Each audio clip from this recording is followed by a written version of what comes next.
What up, Bengals fans, and welcome in to Cincinnati Bengals Talk. I'm James Rapien, and look, a big question going into the 2022 NFL Draft, which is just 1 week away, 7 days away.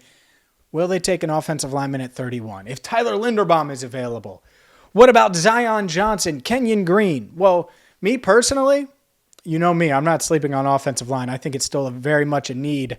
But let's dive into things and read the tea leaves and try to dissect whether or not the Bengals are in on offensive line at 31. Real quick, just a reminder to hit that subscribe button. We're going to have a ton for you over the next week leading up to the draft and beyond.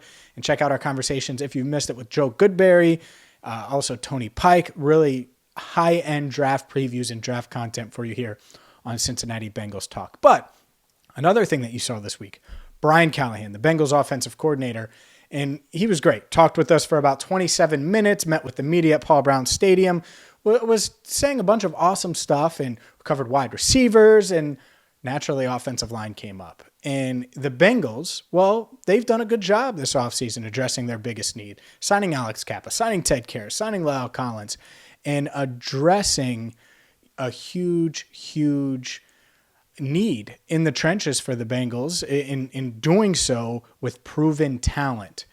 And despite that, to me, I still think they need a starting left guard or a guy that can come in and push Jackson Carman, a guy that can come in and stabilize that position. And that's why I'm open to Tyler Linderbaum. That's why I would probably take Tyler Linderbaum 31st overall. At the same time, assuming he's there. At the same time, I think the Bengals look at this and they say, well, we added 3 starters in free agency. Last offseason, we drafted 3 players that we want to see develop in Jackson Carman, in Deonte Smith, in Trey Hill. All 3 got game time reps in the 2021 regular season. And let's be honest, they're expecting those guys to develop mainly, and not just mainly, I shouldn't say that, but Jackson Carman, he's a second-round pick, 46th overall. They want him to be the left guard. I think that's fair. They may not come out and say it that way, but I think they want him to be the starting left guard, but he's going to need to earn it because he certainly didn't earn their trust as a rookie. Here's what Brian Callahan had to say about Jackson Carman's development and what they're hoping to see from him in year 2. Everything I've gained from him is his offseason has been productive. He's been doing the right things. He's been taking care of himself the way he's supposed to, and I'm hoping for a really nice jump from his first year into his second year.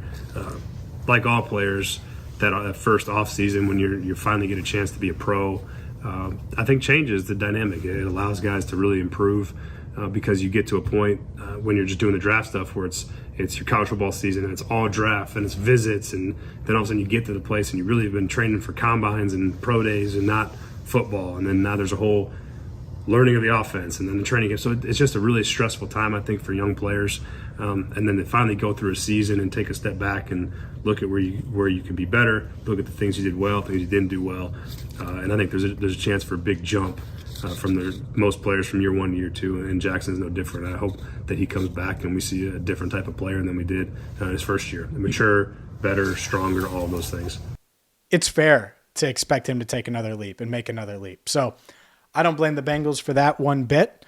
And by the way, they're not saying they're not drafting an offensive lineman at 31, but I am trying to read the tea leaves here. And it feels like cornerback or edge or interior defensive line, all 3 spots that they could address in this draft. Not that, with the 31st pick, not that they wouldn't take an offensive lineman, but I feel like there's only certain scenarios where that actually plays out, where a guy falls that they're really high on. And it might not be Linderbaum. They may be scared by his size, which I'm not. I would take Tyler Linderbaum. There aren't many scenarios where I would pass on him if he's there at 31. And it's not just him. Kenyon Green, if he's there, Zion Johnson, if he's there, I'm on board with any 3 of those guys. I think they're plug-and-play starters from the jump.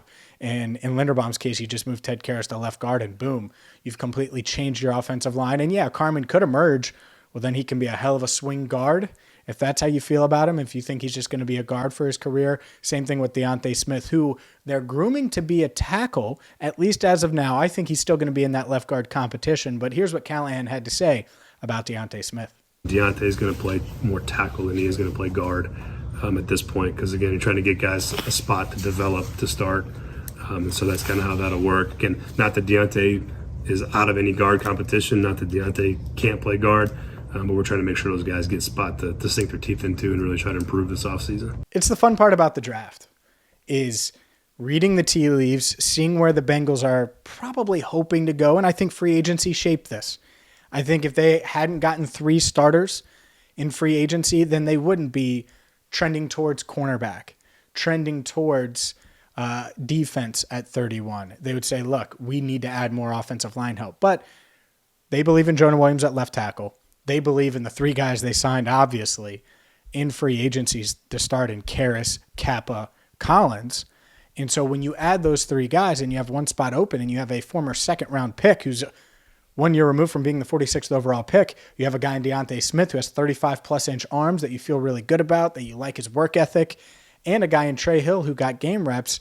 They're confident in those guys. And the other part of this is there is depth in the interior of this offensive line class. In this class, if you're looking for a guard, I think you can find one late day 2 in the 3rd round, early day 3 in the 4th round that could compete for that left guard spot. So when you mix all of that together, I would be surprised, as of now, a week away from the draft, if the Bengals take an offensive lineman with the 31st overall pick. For more, make sure you hit that subscribe button, ring the bell, and buckle up, because we're going to have a ton of draft coverage for you between now and the draft. 1 week away, the countdown is on. If you're looking for Bengals coverage, you've come to the right place. Hit that subscribe button. For our channel coordinator, Andrew Fox Miller, I'm James Rapien, signing off for now right here on CBT Cincinnati Bengals Talk.